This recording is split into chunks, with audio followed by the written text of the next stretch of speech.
Hello friends, welcome back to your channel YK Study. Myself Mr. Manish. दोस्त अभी तक मैं सिर्फ एंड सिर्फ 11th एंड 12th से रिलेटेड वीडियो प्रोवाइड करवा रहा था, लेकिन आज से मैं बीकॉम लेवल पे भी वीडियो देते रहूंगा, जिसके अंदर सबसे पहले हमने कॉस्टिंग को पकड़ा है। कॉस्टिंग टॉपिक, कॉस्टिंग के अंदर पढ़ना क्या क्या है दोस्त, मैं आपको बता दूं। जो कॉस्टिंग है, BCom pass, BCom honours, BBA, MBA, CA inter, CS inter and CMA inter दोस्त यहां पे स्टडी किया जाता है डीपली। लेकिन जो बीकॉम लेवल है, बीकॉम पास या ऑनर्स लेवल, यहाँ पे बेसिक लेवल पे कॉस्टिंग का नॉलेज दिया जाता है। तो मैं दोस्त आपको मैं बेसिक जो नॉलेज होता है कॉस्टिंग से रिलेटेड वो मैं देता रहूंगा। आपको हर एक वीडियो में नए नए टॉपिक लेके आऊंगा। तो नए नए टॉपिक में सबसे पहले जो हम टॉपिक लेके चलेंगे, उसमें उसको हम जो डिस्कस करेंगे हम बाद में बताएंगे कौन सा पहला टॉपिक लेके चलेंगे। जो हमारे चैनल पे न्यू व्यूअर्स होंगे, प्लीज सब्सक्राइब कर दीजिएगा और साथ साथ बेल आइकन को जरूर रखना है ऑल पे, जिससे आपको वीडियो का नोटिफिकेशन मिलता रहेगा। दोस्त सबसे पहले मैं बता दूं कि मेन बेसिक कंटेंट्स कॉस्टिंग के अंदर क्या क्या पढ़ना होता है। क्या कहा?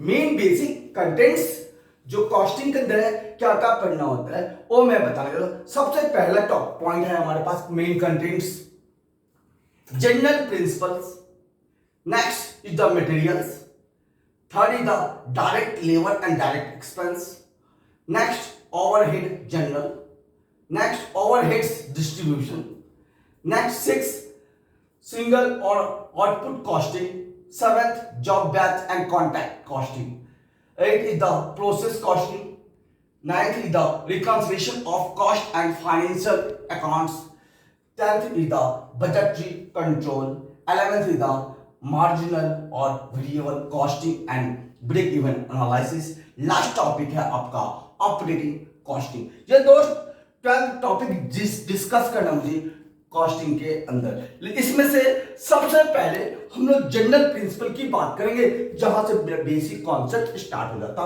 कॉस्टिंग का। देखते हैं बेसिक प्रिंसिपल के अंदर मुझे क्या क्या पढ़ना है। मुझे कॉस्टिंग में सबसे पहला टॉपिक है जनरल प्रिंसिपल। पहला टॉपिक है दोस्त जनरल प्रिंसिपल।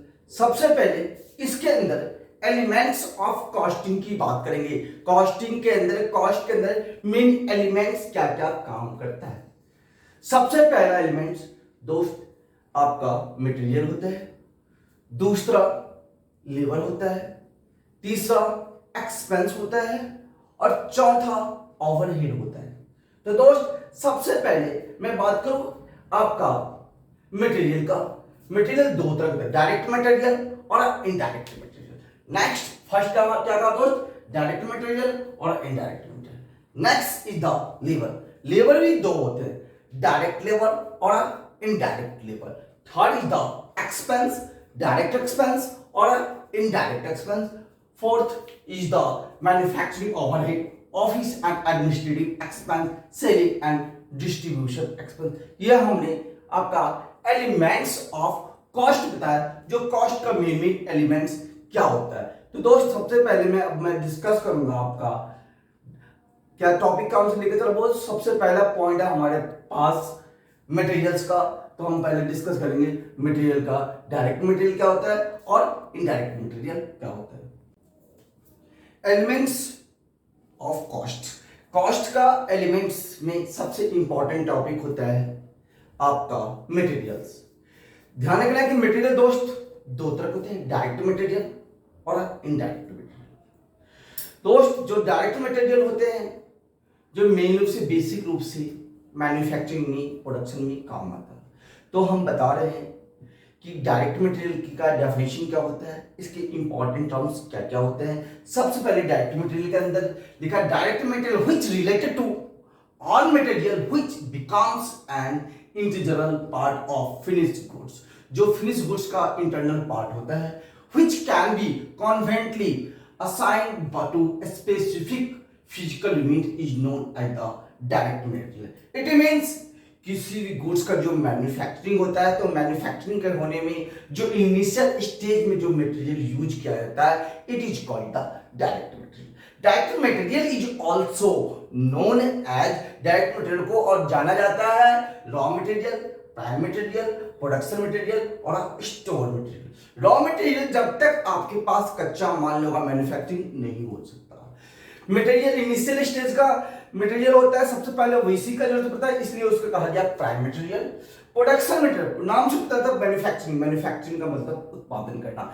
जब हम प्रोडक्शन करते हैं तो प्रोडक्शन के लिए मटेरियल जरूरत पड़ता है, बेसिकली स्टेज कहा गया है production material. Last store material, जब तक हमारे पास स्टॉक में मटेरियल अवेलेबल नहीं होगा मैन्युफैक्चरिंग के लिए, प्रोडक्शन के लिए, तो तब तक प्रोडक्शन नहीं हो सकता है, इसलिए इसको डायरेक्ट मटेरियल कहा गया है। It means direct material is also known as raw material, prime material, production material और स्टोर मटेरियल। अब हम बात करेंगे इनडायरेक्ट मटेरियल की। Indirect material it's related to, it can not be, क्या था दोस्त, it can not be conveniently assigned to specific physical unit, जिसको हम स्पेसिफिक फिजिकल यूनिट्स के अंदर दोस्त काउंट नहीं कर सकते, इसे कहा गया indirect material. It's related to, it's used in a factory, office and selling distribution division. दोस्त ऑफिस में, फैक्ट्री में, सेलिंग एंड डिस्ट्रीब्यूशन डिवीजन में दोस्त इनडायरेक्ट एक्सपेंस का यूज होता है। It means indirect expenses it's related to आपका consumable stores, oil and waste, printing and stationery etcetera, ये सब दोस्त आपका इनडायरेक्ट एक्सपेंस होता है। मैं एक बात आपको याद दिलाना चाहता हूं कि हमारे चैनल पे जो न्यू व्यूअर्स होंगे please like, share and subscribe कर दीजिएगा। सब्सक्राइब करने के साथ बेल आइकन को ऑल रखिएगा, जिससे आपको वीडियो का नोटिफिकेशन मिलता रहेगा। Thanks for watching my video.